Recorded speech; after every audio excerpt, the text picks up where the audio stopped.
Today you'll see me shooting both the Ricoh GR4 and the Leica Q3 back to back, since the Leica has a few advantages over the Ricoh. By the way, if you're wondering about the new accessories I have on both cameras, you'll see those soon in another video. Also, let me know if you can spot a difference between the images of the two cameras. Today's episode has to be the highlight of the whole series, hands down. And the last 2 days of an amazing 9 days of street photography. So let's not waste any time and let's hop right into the action. We started shooting very early that morning, around 5:30 a.m. There were multiple events happening at the same time, and we specifically went to one of the shrines a little off the grid. And that turned out to be a wise decision. By the looks of it, some people had even stayed overnight at the shrine.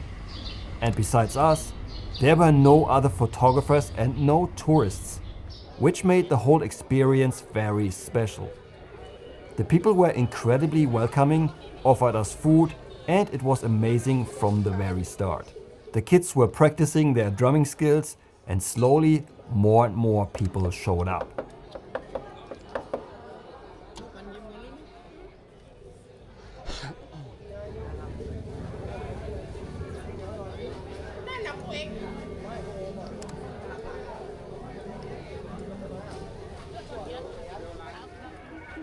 Not sure why that guy was wearing a suit.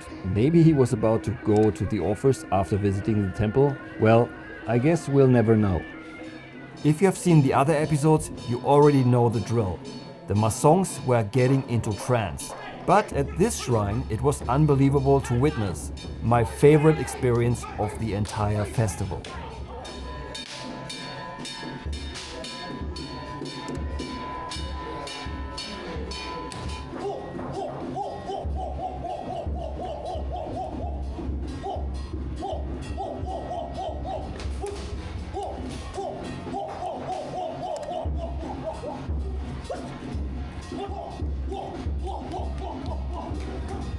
When I heard the battle cry of the female Mason, I had to take a look.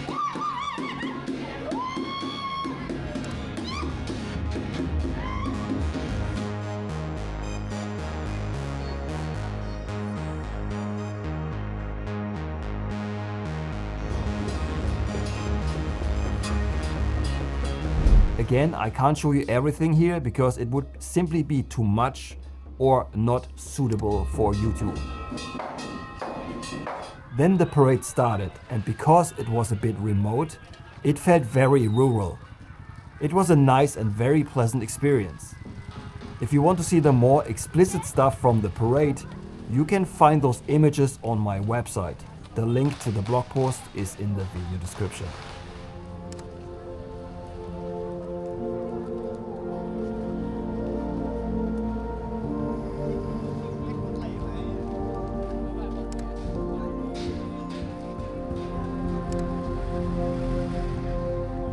Later that afternoon, we drove for about an hour to get to a very different location.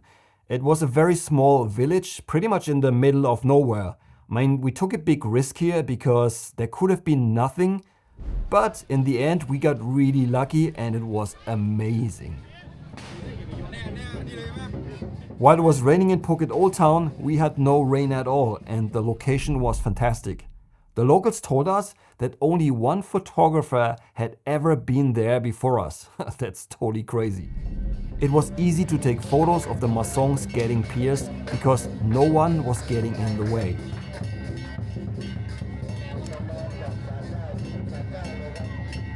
The piercings weren't as crazy as what we'd seen before, but I think there is a reason for that.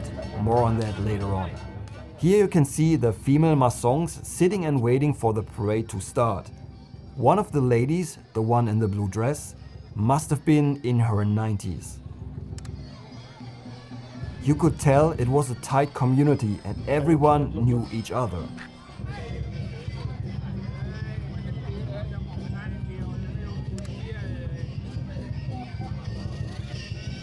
Then the parade started.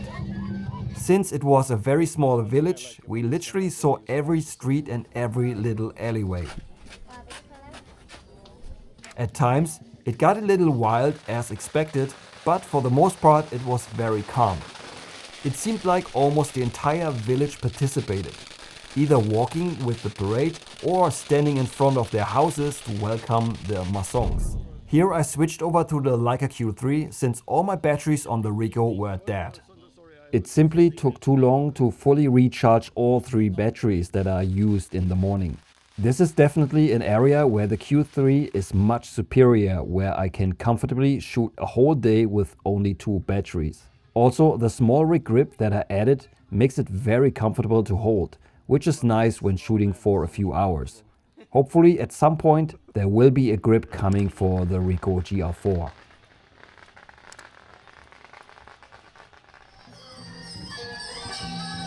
The parade went on for well over an hour until we had visited every little corner of the village.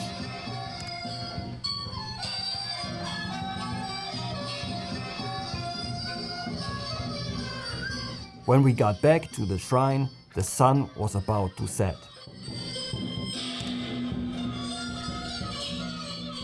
The parade seemed over, but the locals weren't done yet. They all hopped onto pickup trucks and went to a nearby beach. But for us, it was time to find a ride and head back to Phuket Old Town.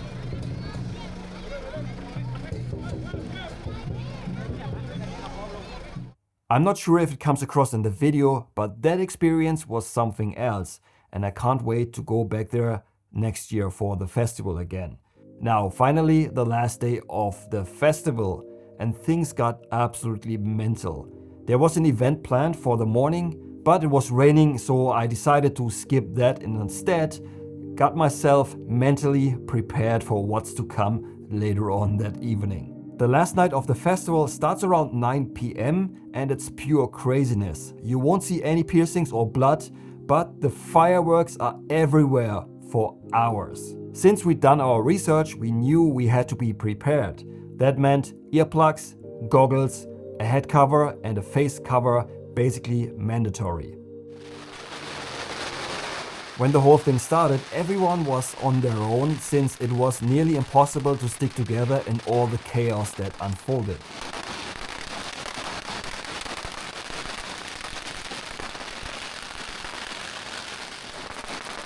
The sidewalks were packed with people watching and throwing firecrackers.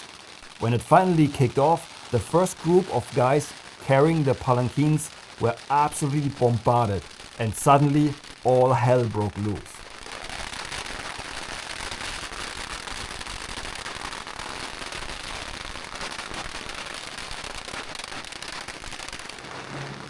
Not sure if these donations were picked up during all this chaos.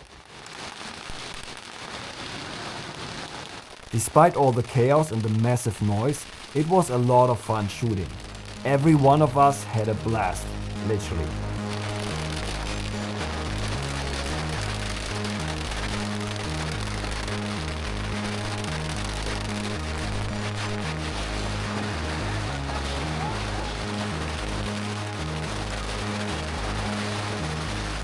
Shooting wasn't easy at all. Firecrackers were going off everywhere around me, and because of all the smoke, it was hard to see anything.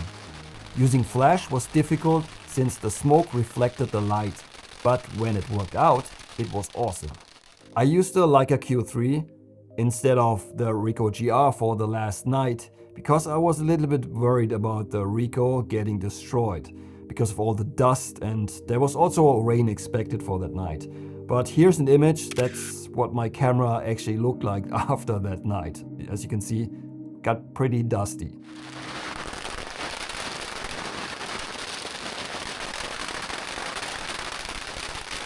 It was very difficult to frame shots with goggles on, the poor visibility and the fast-paced action. And let's not forget about the insane noise.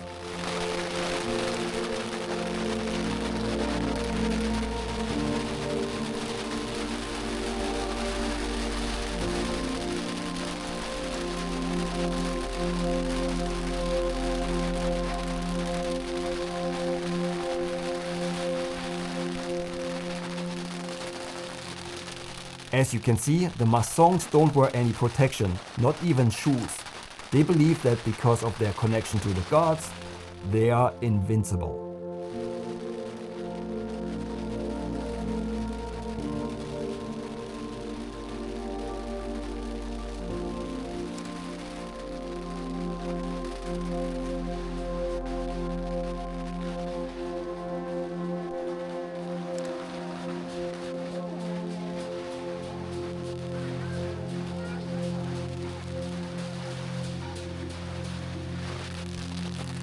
Here you can see a Mason blessing someone in the middle of all the chaos.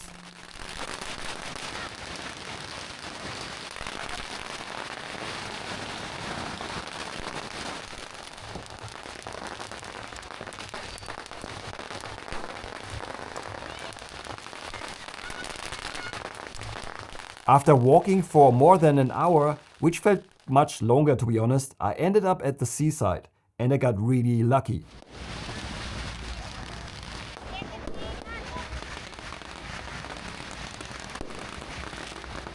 Just when I arrived, the Masons carrying the main palanquin showed up and walked into the water to send off the gods for the year.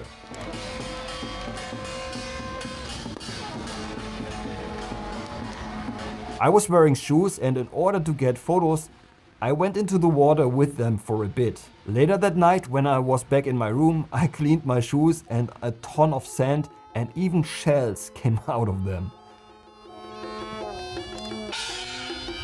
Anyway, after some time, the Masons returned and I think that was officially the end of the festival.